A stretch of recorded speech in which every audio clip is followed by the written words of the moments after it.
8:37 right now. South Carolina Congressman Ralph Norman launching a bid for the U.S. Senate seat left open after the sudden death of Lindsey Graham. Today, we are talking with Congressman Norman about his campaign, his priorities, and why he believes that he is the right choice and the best choice for South Carolina voters. Thanks so much for getting up early and joining us, Congressman. It's a pleasure to speak with you. My pleasure. Glad to be with you. Certainly. Now, you're running for the U.S. seat that was previously held by Senator Lindsey Graham. What made you decide that now is the right time for you to make this move? Well, I tell you, it was unexpected, not just for me, but for everyone. All across the state, people were upset, as I was and others, that Lindsey Graham is no longer with us because he was a fixture. That being said, when it became open, I've been concerned while I've been in the House that we can pass perfectly good legislation, and the Senate is where everything dies. And I just decided, out of everybody in this race, I've got the most proven conservative record, and it's needed now more than ever in the United States Senate. And I'll be a voice for conservatism. There's no guesswork with Ralph Norman. People know where we stand, and we want to take that and make something happen, particularly on this securing our elections, this Save America Act, and that's top and foremost in my mind. And you got to nuke the filibuster to do that. To that point, all that said, you did not get the president's endorsement, and I know you sought it. Let me ask you this, though. Does that endorsement carry the same weight that it once did? Yeah, I asked, who does not want President Trump's endorsement? That's why I asked for it. He selected another person, which is fine. I'll let the people in South Carolina decide that, and they're going to choose the next senator.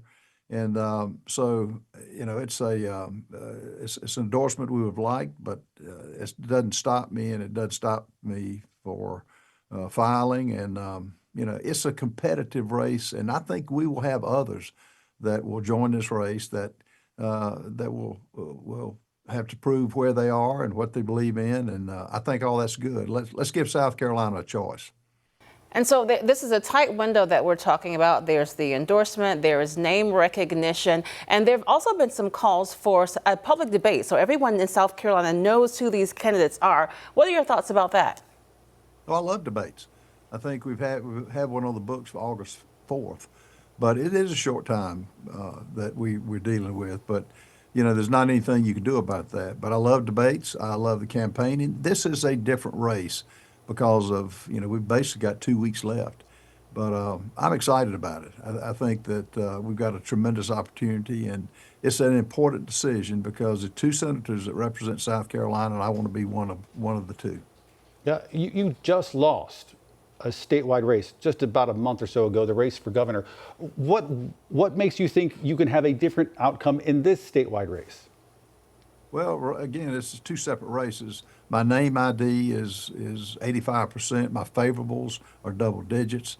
I've got the endorsement of two of the most conservative senators in the U.S. Senate, which Rick Scott and Mike Lee. Jim DeMint is coming out for me this morning. Mark Meadows will be with me. All that being said, we're a red conservative state, and I will represent the state in that fashion, and just look forward to it. And it's a competitive race, and that's the way it should be.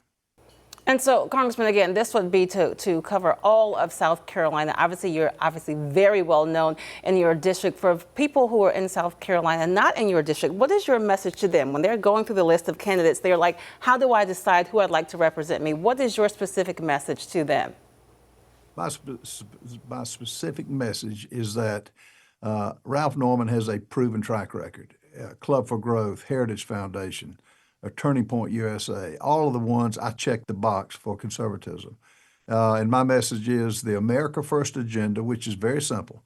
It's putting our military first. It is making sure we are secure. It is making sure our elections are secure.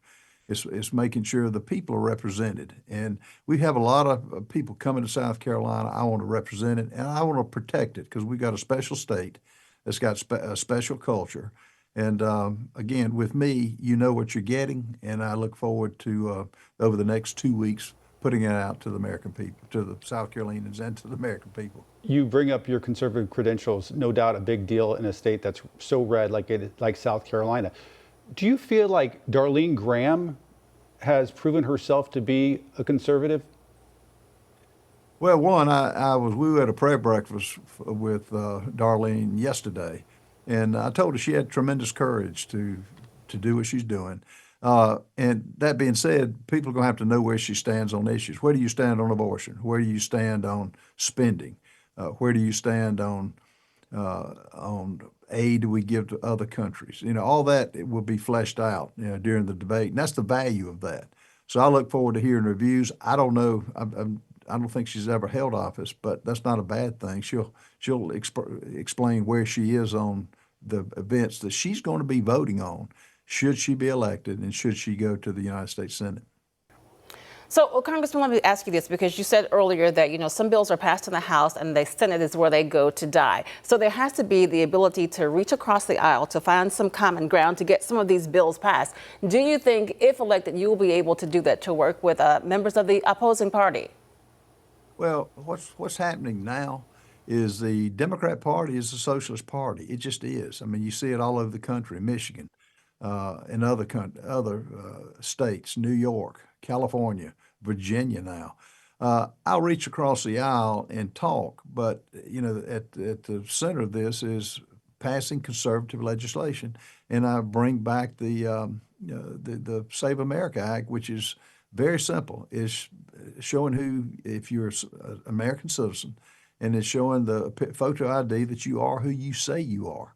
That's very simple. Now, if you have to negotiate that, you know, I'll draw a red line on a lot of things, because I'm not going to pass something that gives it to you in the name, but then just takes it away. And that's what the Senate, in a lot of cases, have done.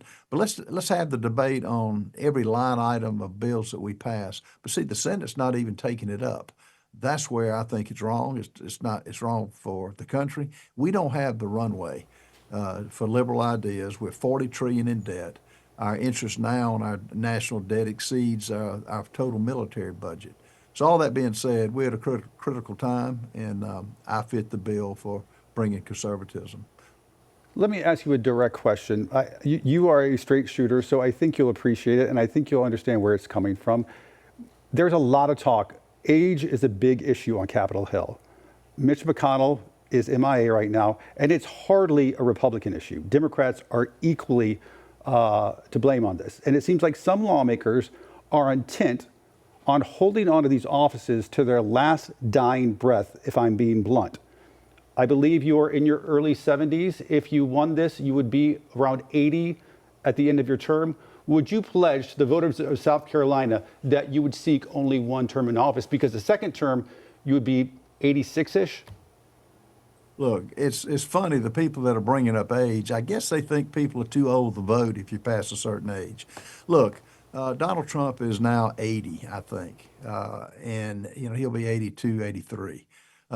And you know, it's what it's what your core principles are. It's what your record is, regardless of the age. Now, I think cognitive tests are probably on some of these senators needed to be addressed, and I welcome something like that. But I'm 73. I'll be 79 at the end of this term. So you know, it's really laughable that they're bringing that up, because, and they can continue to do it, but it's what your core values, what you represent, and even more important, what's your track record?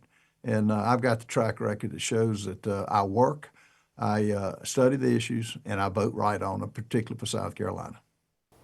All right, Congressman Ralph Norman, wanting to be South Carolina's next U.S. Senator. Thanks so much for joining us this morning. My pleasure. Go to ralphnormanforsenate.com. There you go. Congressman, thank you, sir. We appreciate your time.